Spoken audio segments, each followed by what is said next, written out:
Viral wanita jatuhkan ratusan telur milik pedagang tapi tidak ada etika untuk meminta maaf. Dalam video CCTV, terlihat seorang pria pedagang telur tengah sibuk mengangkati telur yang baru ia beli untuk dibawa masuk ke dalam toko. Ia pun terlihat mengangkati satu persatu papan telur ke dalam toko. Agar sepeda motor tidak terjatuh, si pria menyangga sepeda motor menggunakan kayu. Tak lama berselang, terlihat seorang wanita datang dari arah seberang jalan ke toko.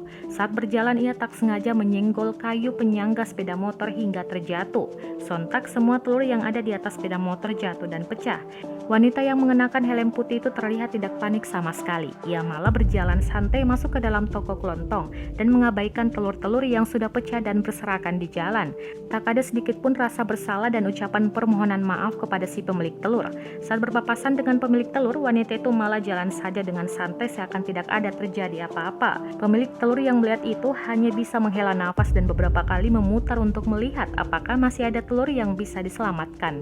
Pria itu mengangkat dan membenarkan sepeda motor miliknya. Ia lalu membuka helm miliknya dan membersihkan telur yang pecah berjatuhan di jalan. Seorang wanita yang mengenakan daster kuning lalu ikut membantu si pria membersihkan telur-telur tersebut. Tak lama kemudian, wanita yang menyenggol telur hingga terjatuh keluar dari dalam toko kelontong. Ia berjalan dengan santai seolah tak ada terjadi apa-apa.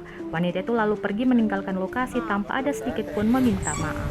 Nggak ada nabrak gitu? Nggak ada nyenggol. Jelas itunya loh. Oh iya, Kakinya apa-apa. nabrak itu kayu. Ya gimana lagi? Bukan rezeki, Pak. Loh, dia nggak kesini lagi loh, guys. Dia langsung pulang itu habis nabrak. Belanja dulu katanya. Terus ada yang ini, Pak, bisa diselamatin?